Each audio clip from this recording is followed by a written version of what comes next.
এখন আরেকটা ভুল হলো, অনেকে সারি এত শেষে খান যে মুয়াজ্জিনের সাথে ওনার কম্পিটিশন হয়।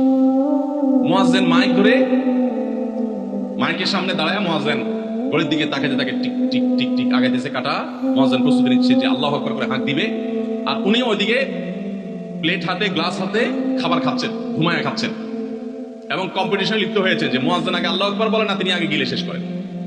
এরকম কম্পিটিশন হয় কি হয় না? বেশিরভাগ লোক, বিশেষ করে আমাদের যে কোনো কাজে আমরা একেবারে শেষ মুহূর্ত পর্যন্ত না গেলে ভালো লাগে না। এই যে একদম আজান হওয়ার আগ মুহূর্ত পর্যন্ত খেতে থাকা, অনেক সময় দেখা যায় যে ভিতরে যেতে যাচ্ছে আজান করতেছে, এখন আমার গলার নিচেও নামে না, এদিকে আল্লাহু আকবার শুরু করে দিছি, আল্লাহু আকবার শুরু করতেছে, তখনও চাপাই দিছি, এবার ফালাই দিছি।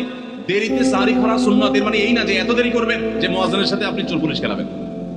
এত দেরি করা এটা অবশ্যই সুন্নাহ নয়। নবী করিম সাল্লাল্লাহু আলাইহি ওয়াসাল্লাম সারি খেয়ে শেষ করার পর ফজরের নামাজ পড়তেন, মাঝখানে 50 আয়াত পড়ার মতো গ্যাপ থাকতো। 50 আয়াতের গ্যাপ মানে হলো 5 থেকে 7 মিনিট এভারেজ, এরকম গ্যাপ তিনি দিতেন, তারপর তিনি